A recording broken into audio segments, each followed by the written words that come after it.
हाँ, शीत उष्ण सुख दुख से समसंग विवर्जिता। शीत उष्ण इसको सहन करने का चेष्टा करना चाहिए। तो इसमें क्या होता है, धीरे धीरे धीरे धीरे धीरे धीरे प्रकृति के साथ संपर्क में रहने के कारण वो धीरे धीरे धीरे धीरे शरीर सहिष्णु हो जाता है, फिर उतना विचलित होता नहीं है। लेकिन हम लोग क्या करते हैं, ज़्यादातर साधक, हम जैसे साधक जब भजन करने के लिए आते हैं तो इसके प्रति हमारा कोई साधन नहीं, चेष्टा नहीं। हम गर्मी मौसम में एयर कंडीशन चाहिए, कूलर चाहिए, पंखा चाहिए, ठंडी चाहिए, और उस परिस्थिति में उस शरीर को सुख देने के लिए ऐसे नाना प्रकार सुविधा के अंदर रह करके भजन करने का चेष्टा करते हैं। तो हमारे शरीर इस तरह से प्रकृति के साथ एक स्वाभाविक संबंध हो नहीं पाता है। इसीलिए हम ठंडी में ठंड सहन नहीं कर पाते हैं, गर्मी में गर्मी सहन नहीं कर पाते हैं। मैं अपने जीवन की बात बता रहा हूँ। हम लोग गरीब घर के थे। बचपन में कोई अच्छा बढ़िया स्वेटर फोटर हम लोग जीवन में पहने ही नहीं। स्वेटर या मोटा चादर जन्म से लेकर अभी तक शायद पहने नहीं है। ऐसे सहनशील ऐसे हो गए ऑटोमेटिकली। परिस्थिति ऐसी थी जिस स्थिति में ना रहने के कारण हर परिस्थिति में प्रकृति के साथ एक स्वाभाविक संपर्क हो, ये भी प्रभु के एक कृपा। हम कहते हैं ना प्रकृति प्रतिकूलतामयी कृपा, वो बचपन की प्रतिकूलतामयी कृपा वो हमारे साधारण जीवन में बहुत ही सहयोगी हो गई है। हमको जहाँ रहे, हमको गर्मी ठंडी इसमें हम ज़्यादा घबराते नहीं थे, क्योंकि हमारा ऐसा हो गया था। शरीर ही बचपन से ऐसे हो गया था। और हम साधारण जीवन में भी ऐसी परिस्थिति में रहने के कारण जंगल में, वहाँ कहाँ पंखा, बिजली थी ही नहीं, पंखा तो बहुत दूर की बात है। एक मजबूरी। प्रेम सरोवर में हम रहते थे, एक घर था, उसका वेंटिलेटर भी नहीं था। ऊपर में वेंटिलेटर होता है ना, वेंटिलेटर भी नहीं था। जानना तो बहुत दूर की बात है। एक दरवाज़ा बंद करो तो पूरा सील पैक, वह थोड़ा सा भी बातास का अनुप्रवेश होना संभव नहीं है। पूरा गर्मी मौसम में दर्जा दे करके उस गर्मी में हम बैठे रहते थे। धीरे धीरे ऐसे अभ्यास हो गया था, कितने भी गर्मी हो हमको गर्मी लगता ही नहीं था। निर्जला में भी, निर्जल में आप कहा, वो व्यवस्था ही नहीं, बिजली थी नहीं, पंखा भी नहीं थी। पसीना से लथपथ हो जाती थी, लेकिन बाबा हमको किंचित मात्र गर्म महसूस नहीं होता था। भगवान की मन अभ्यास हो गया ऐसा प्रकृति के साथ। फिर गर्मी मौसम में हम कितना तापते थे, कोई व्यवस्था नहीं थी, क्योंकि बिजली थी नहीं, पंखा तो बहुत दूर की बात है। गर्मी मौसम में जो प्रेम सर वही लिखी में वो ऊपर में धूप में कितना तापते थे, तो धूप के अंदर सारा दिन धूप आ करके घर गर्म हो जाता था, बहुत गर्म रहता, गर्म रात उसके ऊपर हम सो जाते थे दोपहर में। बहुत गर्म, मतलब उसी के ऊपर हम सो जाते थे। अभ्यास हो गया था, 1 मिनट नहीं ठहरा जाता था। अभ्यास हो गया था। नीचे बहुत गर्म, लेकिन उसी के ऊपर आराम से सोए हैं। ठंडी मौसम में कोई व्यवस्था नहीं थी। और हम जब साधु हुए थे तब तो पहले से ही हमारे मन में ऐसे मानसिकता थी, तो हम तो साधु हो जाएंगे भाई, हमको तो ये ठंडी सहन करना चाहिए, गर्मी सहन करना चाहिए। हम क्या करते थे, धूप के अंदर बेमतलब का सारे दिन ठहरे रहते थे। ठंडी मौसम में खाली बदन, हवा में खाली बदन ठहरे रहते थे। पोष माह महीना में ऐसे। तो ऐसे अभ्यास करते करते ऐसे स्थिति आ गई थी।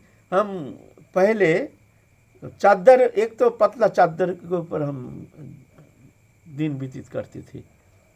ऐसे हमने देखा है, अभ्यास हो गया था।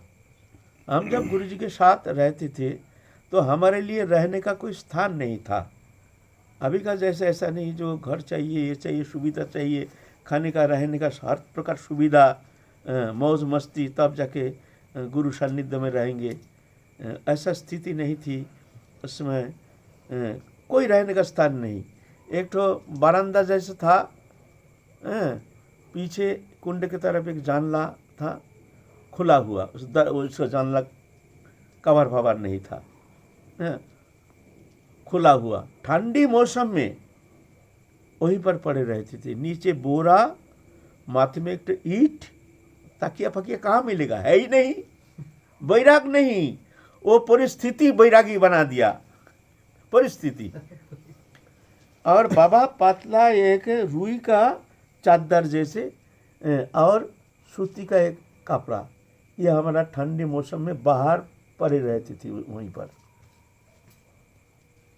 पतला एक सूती का चादर और उसके ऊपर रुई का पतला एक चादर, बस ये हमारा ठंडी मौसम का हमारा।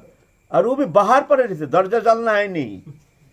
बरसात आने से उठ के बैठ जाते थे। कभी कभी ठंडी मौसम में कभी बरसात होती है ना, तो हम बैठ जाते थे। क्या करें, अब पानी आ रही है तो कहाँ जाएंगे, कहाँ।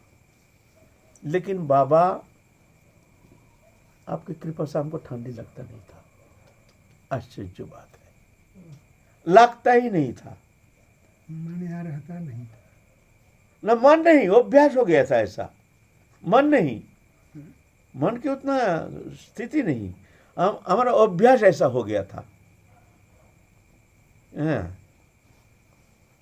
तो परिस्थिति हमको इस तरह से बना दिया था। अभी यहाँ आके हम बहुत ज़्यादा ही भोगी हो गया। पंखा, कूलर, फिर जाके यही कंबल वम्बल। बाबा हम लोग कंबल फम्बल कभी यूज़ नहीं किए हैं। मन भोगी नहीं न बन सका, तो भोगी हुआ, मन खत्म हो गया। तो हमने देखा है ये अभ्यास, ये साधक के लिए ऐसे अभ्यास करना जरूरी है। इसमें और एक सुविधा है, प्रकृति के साथ स्वाभाविक संपर्क में रहने से फिर जाके उसको आदि व्याधि भी बहुत कम होता है। बाबा और गर्मी के दिनों में अगर बेल का पत्ता उबाल कर उसका पानी पिया जाए तो धूप का असर कम होता है। धूप का असर कम, ये हम पर्याप्त प्रयोग किए। जिसमें यही पहले पत्ता उबाल करके 2 आदमी थे, वो पी कर धूप पे रहते थे पूरा दिन ही। कम नहीं कर पाए। साधु ने खोज रखा है किसी न होता है साधु के लिए ऐसा ही तो सब व्यवस्था। बाबा, अब जैसे कह रहे अभ्यास के माध्यम में सब सहन हो जाता है। अब मान लीजिए जिसका ठंडा सहन करने में बहुत तकलीफ होता है, तकलीफ तो होगा ही। सांस का अभ्यास किया नहीं तो ठंडी सहन कैसे, वो पहले से अभ्यास करना पड़ता है। अच्छा। ऐसा थोड़ी होता है वृद्धावस्था में आ गया, पहले अभ्यास किया नहीं, आप अभ्यास करने जाएंगे तो फिर मरेगा। वो तो पहले से ही अभ्यास करना चाहिए। अभ्यास करना चाहिए। धीरे धीरे धीरे धीरे प्रकृति के साथ उसका एक संबंध हो जाता है ना। तो ये अभ्यास, तो शीत उष्ण जो है ये ध्यात्म बुद्धि से, ध्यात्म बुद्धि जिसका जितना प्रबल है वो उतना ही उसको कष्ट सताता है। ध्यात्म बुद्धि मतलब वैराग्य करना चाहिए, लेकिन जितना परिमाप में हो सकता है उतना करना। देखो हम तो कहे हैं, वैराग शब्द का माने है अनासक्ति। अनासक्ति का नाम है कोई भोग्य पदार्थ के प्रति, देहदायी वस्तु पदार्थ के प्रति आसक्ति के अभाव, उसको कहते हैं वैराग।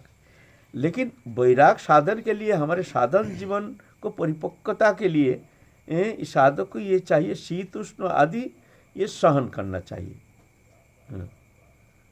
शीत उष्ण सुख दुख समसंग विवर्जिता, तुल्य निंदा स्तुति मोहनी संतुष्ट जेन कनचित अनिकत स्थिर भक्तिमान जा समय प्रिय। लेकिन ये तो ऐसा तो आजकल तो है नहीं। आजकल तो थोड़ा सा ठंडे लगने से कंबल उबल, नाक मुख ढाक करके, मफलर उपलर दे करके, टोपी उपी पहन करके, ये हानिकारक होता है साधक जीवन में। तो वो तो विचलित होगा ही। थोड़ा सा ठंडी में विचलित हो जाएगा, थोड़ा सा गर्मी आने से उसको सहन करना मुश्किल हो जाएगा।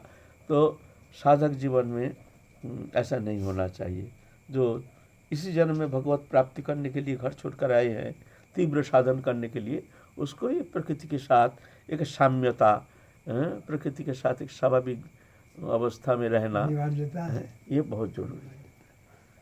अब ये क्या जो घर छोड़ के आया है इसके लिए, और जो घर पे रहते हैं उसके लिए भी ये कृष्ण? उसके लिए देखो, वो तो संसारी है, संसारी जीवन में रहता है, तो उसके लिए थोड़ा सा कंसीडर है, ठीक है। वो तो संसार में नाना प्रकार कर्म में लिप्त रहता है। साधु तो ऐसा नहीं है, वो तो भजन के लिए ही आया है। उसको तो 24 घंटा कैसे भी हो, उसको भगवत अनुशीलन ही हमारे जीवन का उद्देश्य। अगर कोई साधु घर छोड़ के आया है, वो अगर कहे जो भजन करने के लिए समय नहीं मिलता है, तो कहा जाएगा वो प्रपंची है। समय क्यों नहीं मिलेगा? तुम घर छोड़ के आए हो, तुमको समय क्यों नहीं मिलता है? हाँ, एक होता है कि गुरु सेवा में है, क्या भगवत, वो तो भजन ही है, वो तो भजन ही। अगर कोई मंदिर सेवा कर रहे हैं, गुरु सेवा कर रहे हैं, संत सेवा कर रहे हैं, वो तो भजन ही है। तो उसको तो 24 घंटा भजन में ही रहना है, कैसे भी हो, कायिक वाचिक मानसिक कैसे भी हो, भजन में ही लिप्त रहना है ना। तो भजन करने जो आए हैं उनके लिए ये द्वंद्व सहिष्णुता ये बहुत जरूरी है। हर्ष विषाद, ये गया तुम्हारा शीतुष्ण। शीतुष्ण इसमें विचलित होने का कारण है देहात्व बोध, अभ्यास ना रहने का कारण, देहात्व बोध प्रबलता के कारण हमको ये कष्ट सताता है। ठंडी में भजन नहीं होता है, गर्मी में भी विचलित हो जाती हैं। तो भजन कब करोगे? ये तो प्रकृति के नियम है, ये तो सहन करना पड़ेगा, इसको समता कर लो।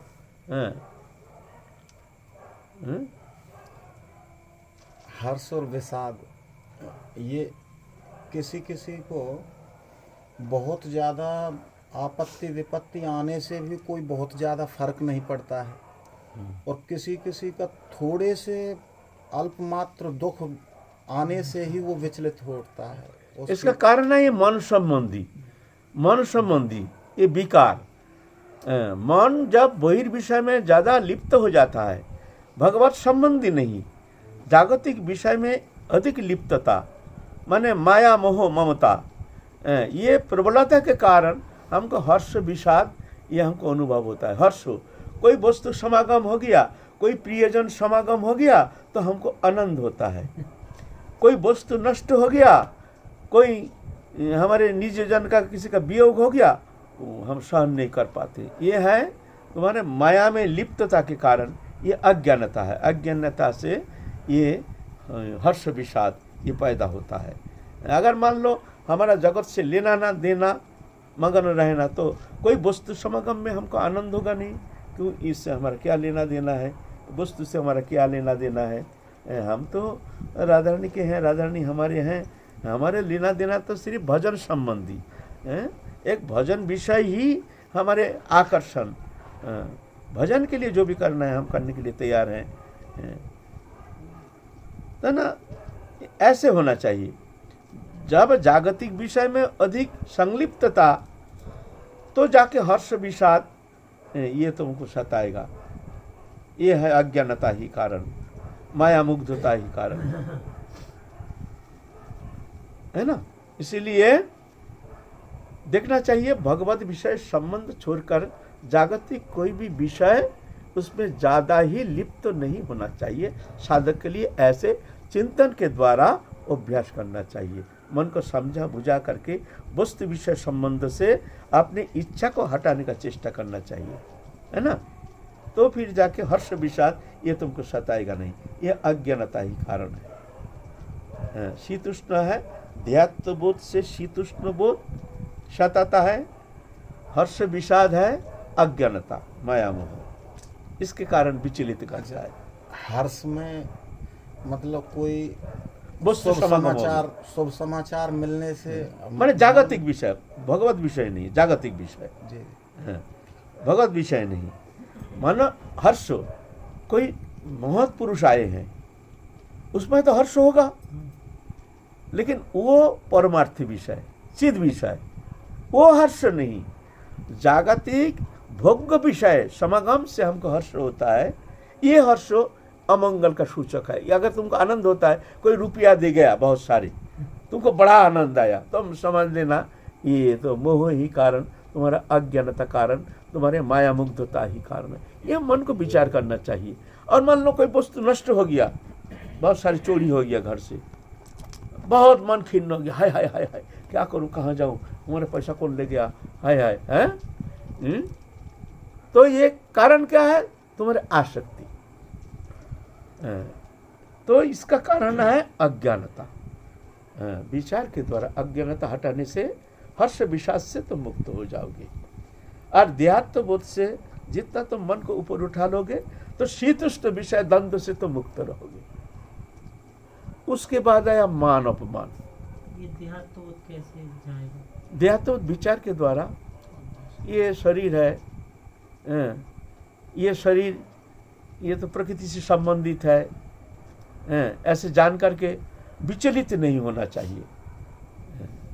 गर्मी मौसम में अच्छा है, बढ़िया, आने दो गर्मी, बैठे रहो, चुपचाप शांत रहो, सहन करो। धीरे धीरे सहन करते करते करते करते करते करते तुम्हारी सहनशीलता आ जाएगी, फिर गर्मी तुमको सताएगा नहीं। इसका प्रमाण मैं हूँ। मैं बोला ना, अभी तो मेरे तो अभ्यास बहुत खराब हो गया यहाँ आकर के, लेकिन पहले हम देखे हैं ठंडी गर्मी हमको कोई कष्ट हमको अनुभव नहीं होता था। ठंडी मौसम में भी हम खाली बदन में खूब घूमते थे, हम खुद देखे हैं। फिर आया मान अपमान, ये भी एक महा खतरनाक द्वंद्व। मान अपमान है अहंकार से पैदा होता है।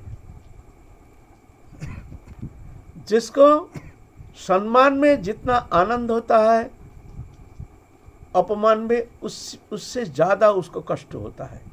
और दोनों ही अज्ञानता, दोनों ही अज्ञान या तो अहंकार से पैदा होता है। तुम्हारे अंदर कितना अहंकार है, माने अज्ञान जातो अहंकार। हमने बताया है अहंकार का दो वृत्ति, एक चिद वृत्ति, एक जड़ वृत्ति। चिद वृत्ति नहीं, चिद वृत्ति भगवान से संबंधित अहंकार, मैं राधारणी को, राधारणी मेरी है, ये जो है ये चिद अहंकार, ये तो होना चाहिए। लेकिन जड़ीय अहंकार, मैं शरीर हूँ, शरीर संबंधी वस्तु मेरा है। और इसकी प्रबलता, ये अहंकार जितना प्रबल है, उसको सम्मान में उतना हर्ष होता है, अपमान में उतना कष्ट होता है। पूरा ही महान अज्ञानता। ये एक भयंकर बाधा है साधक जीवन में। ये अहंकार धीरे धीरे पुष्ट होता है तो साधक सम्मान के पीछे भागता है।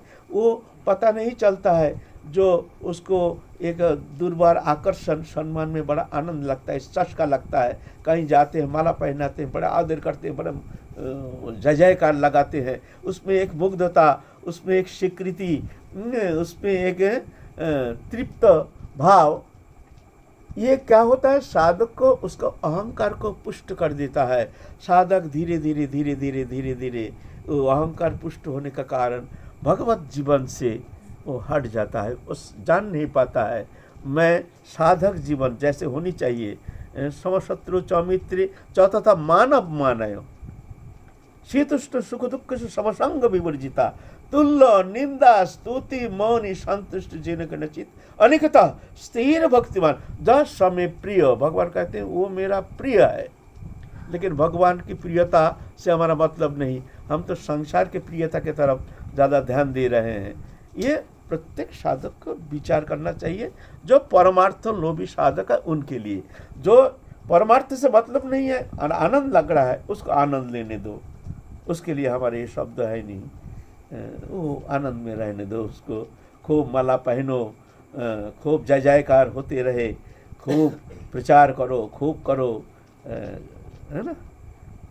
तो ये जो मान अपमान,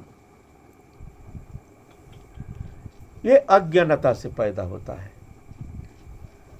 और ये अज्ञानता माने अहंकार जितना तुम्हारा नष्ट होता जाएगा, दीनता आती जाएगी, अभिमान नष्ट होता जाएगा, तो धीरे धीरे धीरे धीरे सम्मान में भी वो हर्ष नहीं होता है और अपमान से भी वो मुरझा नहीं जाता है। वो जानता है शरीर संबंधी विषय, इसमें हमारा लेना ना देना।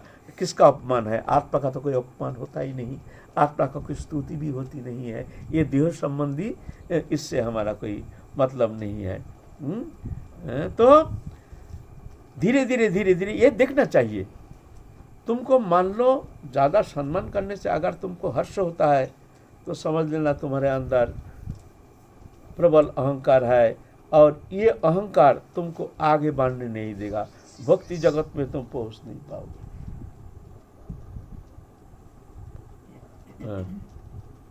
अभिमानं सुरापानं, अहंकार तुमको वहां पहुंचने नहीं देगा।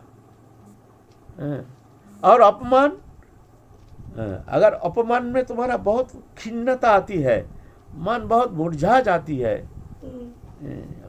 बहुत दिन तक वो मन में रहता, हम कैसा अपमान करते हैं, हम कैसा बोलते हैं, ऐसा करते हैं, ऐसा करते हैं, तो समझना चाहिए ये भी तुम्हारा अहंकार है। विवेकानंद एक शब्द कहते थे, जो तुम वहां पर ज्यादा जाना जहां तुमको सब निंदा करते हैं, अपमान करते हैं, तुम्हारा विरूप समालोचना करते हैं, तुमसे प्यार नहीं करते हैं, बोलता है उस स्थान पर तुम ज़्यादा जाना। मतलब क्यों ना? वहाँ जाने से वो लोग ना मार मार के तुम्हारा अहंकार को नष्ट कर देंगे, तुम बहुत जल्दी भगवान के पास पहुँच जाओगे।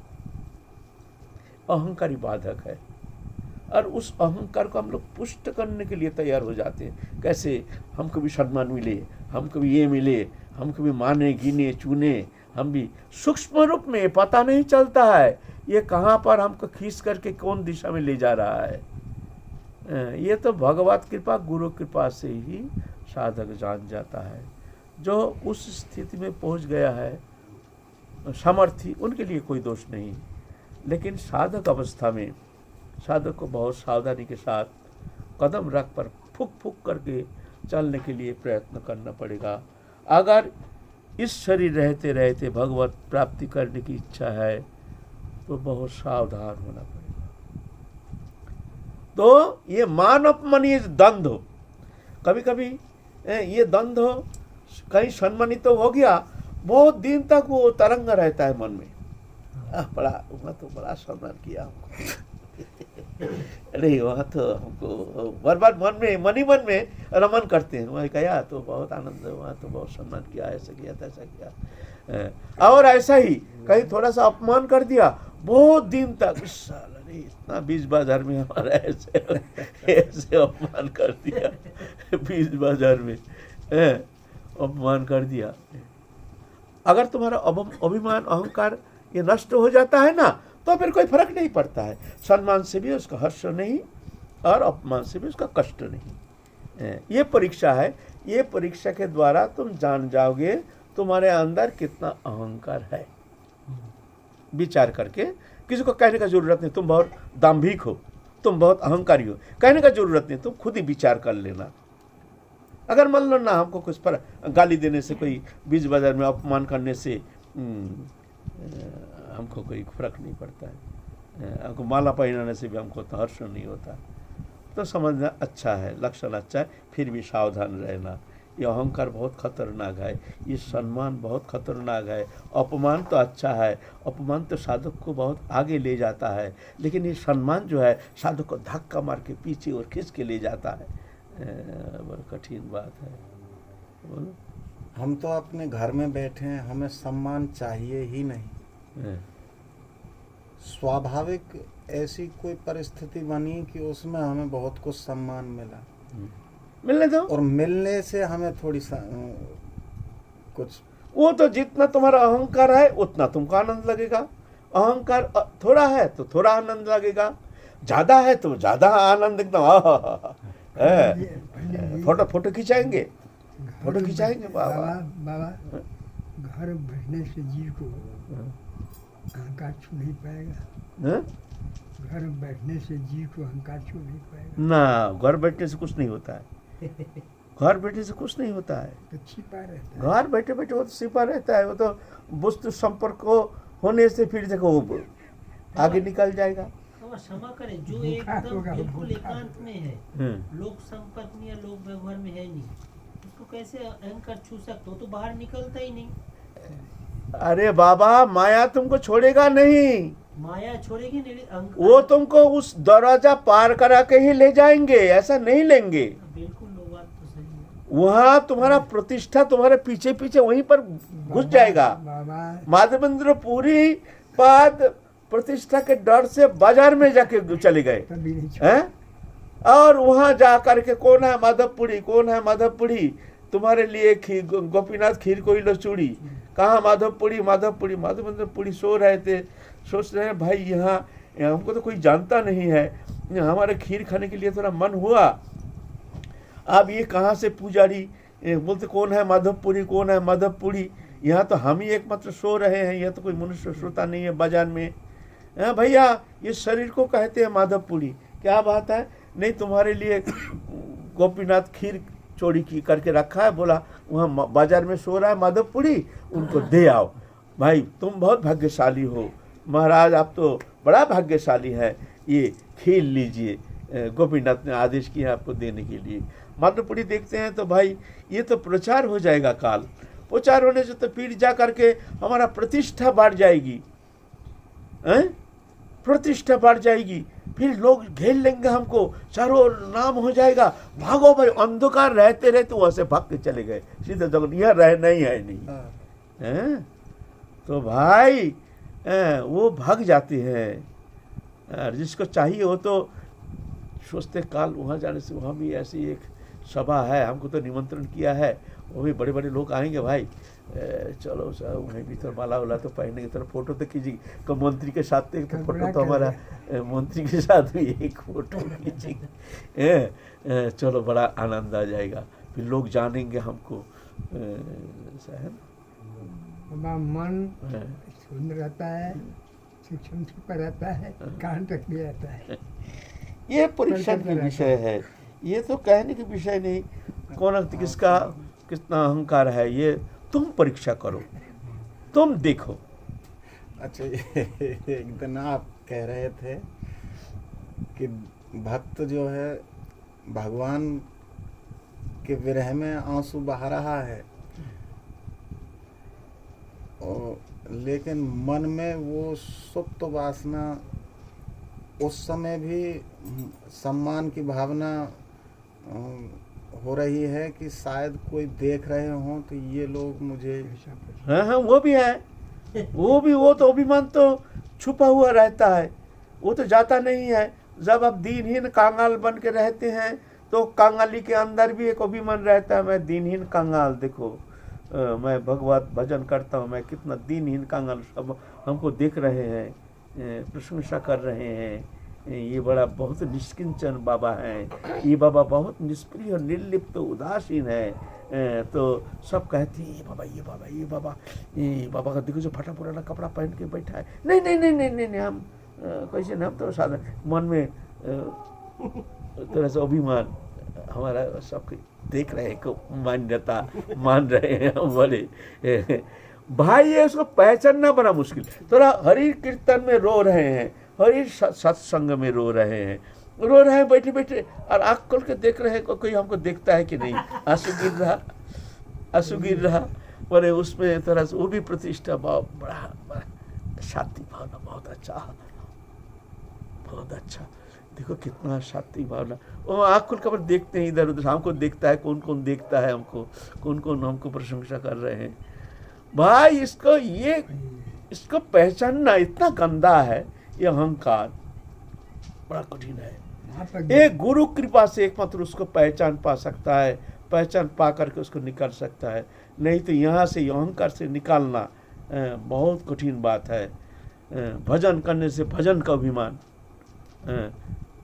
भक्ति होने से भक्ति का अभिमान, शुद्धाचार रहते हैं तो शुद्धाचार की अभिमान, त्याग तितिक्षा करते हैं तो त्याग तितिक्षा की अभिमान, दीनता दिखाते हैं तो दीनता का अभिमान, अभिमान बड़ा खतरनाक है। अच्छा, जिनके ऊपर कृपा होती है उन्हें तो भगवान उनका अहंकार तो दूर करेंगे, उनको तो उनको ऐसा दूर थोड़ी करेंगे, उनको ठोक ठोक के पीट पीट के फिर करेंगे। उसको ऐसा नहीं जंगल में रह रहे हैं उसका अभिमान नष्ट हो गया, ऐसा नहीं है। वो वहीं पर पहुंच जाएगा, मान सम्मान प्रतिष्ठा सब विषय सब कुछ पहुंच जाएगा वहीं पर जंगल में। तुम चुपचाप निश्चिंत रहो, ये नहीं समझना जंगल में आ गए हैं बस अब हम मुक्त हो जाएंगे, सब नहीं। एक एक करके परीक्षा दे करके ही तुमको वो दरवाजा पार करके आगे जाना है।